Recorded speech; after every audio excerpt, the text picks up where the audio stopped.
and I'm calling from the Fatu network, and we are live on the radio. Is this Tutu Alicante? This is correct. This is Tutu Alicante. Very good. I was not sure about the pronunciation of your last name. Thank you for joining us. It's my pleasure. And I'm going to say you need to become familiar with pronouncing Equatorial Guinean names because your former president is now my resident. So I know, yes, I know. So that's why when we got this information about you being a human rights activist, from Equatorial Guinea, we thought it's very, very important for us to talk to you. So we understand that Jammeh is in your country right now. Do you know how the welcome was like when he got in? Well, what is true, is that, as you might already know, Fatu, Equatorial Guinea is one of the most opaque countries. There is no free press in the country. So Mr. Jammeh arrived, and nobody in my country know. In fact, he was not flown. I found out today that he was not even flown through the capital. He's right now in the city where the president is from, the president of Equatorial Guinea. The city is Ngomo. Yes. Yes. President Obiang is from Mongomo.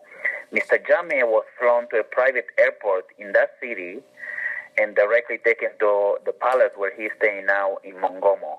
So people in the capital city didn't know, and still most people do not know. The people in the opposition know, and a few people with access to the internet know because of what has come out from the press outside the country, not inside. Oh, wow. So he is in a palace. Do you know if that's his house or that's from the government of Guinea? So the palace that he's staying in right now is the president's palace in Mongomo. And I have already asked colleagues to send me a photographic image of that palace. And what I'm being told, is that there is a wall, there is a fence around the palace, which is over 15 kilometers long. Oh, wow. Right? It's a very high one. Yeah, so they cannot get picture of the palace itself, but they will send me a picture of the entrance on the wall, basically. So you cannot, I think Mr. Jammeh and Mr. Obiang know that, this is going to be a great hiding place, right? Because it's very difficult. He's not on the capital city, and it's very difficult to access Mongomo where he's staying. How far is Mongomo from the capital city? Is it too far? So the capital city is actually on an island. And Mongomo is on the continental part of Equatorial Guinea. So you will still have to take a plane from the capital, Malabo, which is on an island, to the continental side, Bata, and then from there take a car, which is about 8 to 10 hours drive on the road to Mongomo. Now, if you have a private plane, obviously, then you can fly into the private airport. Do you know if those cars are in Equatorial Guinea right now, or you have no information about that? Because some are saying they must have been dropped in Guinea-Conakry. Yeah, so I've asked my people, I've asked my colleagues inside the country to investigate that, because I just found out today I was reading something that actually said that he stole, 11 million, some amount of money and some He took a lot of money, yes, I saw that. Yeah. So we are now in the process of finding out whether any previous flights came into Mongomo again, into the airport in Mongomo, with private cars for this man. So we will find out. Give us a couple of days. Okay, and we also see that on the papers. Actually, I read this morning that opposition guys are saying that he is the waste of Africa, and that they don't want him there. Was there kind of like a protest, or these are just interviews that are coming out in the newspapers? Yeah. So there hasn't been a formal process, right? And Equatorial Guinea is a country that will not tolerate a formal process of protest. However, the opposition has issued a press statement and has made it clear that they do not want Jammeh in Equatorial Guinea. As you can understand, Equatorial Guinea or no African country should become the cemetery of these dictators, right? They need to stay in their countries and face justice.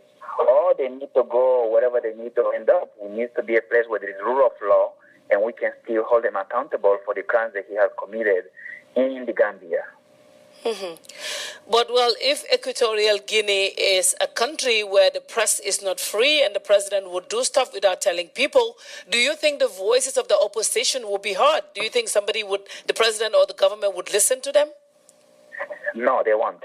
They won't until there is international pressure. And this is what I have told my colleagues from Gambia, right? They say, look, right now we need to be organizing a big protest in front of the Embassy of Equatorial Guinea in Washington, D.C., so that the press knows what's going on and so that we can put pressure on this government.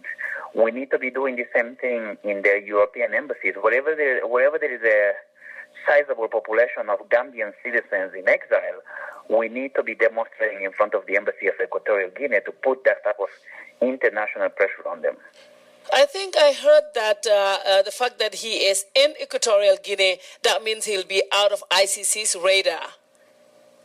Because you are not a signatory. Yes. That is correct. And the other thing people tell me, is that, look, he realizes that Obiang is about to turn power over to his son. His son is the vice president right now.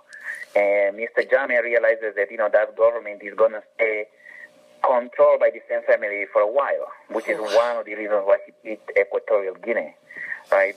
No ICC interference. The government is going to stay in the family for a while. There is so much oil and gas in that country that the West does not care about democracy and human rights, so it's a perfect hiding place, right? However, if we Africans begin to make noise about this situation, we make it more difficult for Yaya Jammeh to go there or to go to Swaziland or Eritrea or Zimbabwe, any of these rogue nations in Africa.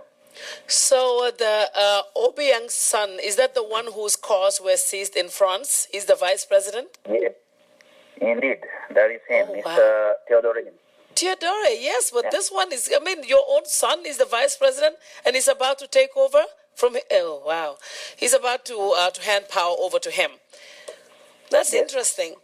Well, so it seems that Jammeh is going to be hiding over there until we know when. But the way you're describing that government, it looks like they would not listen to nobody. And I doubt the international community can do much.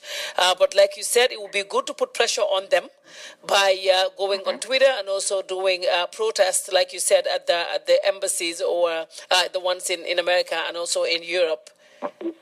So maybe that could help. Well, I think so.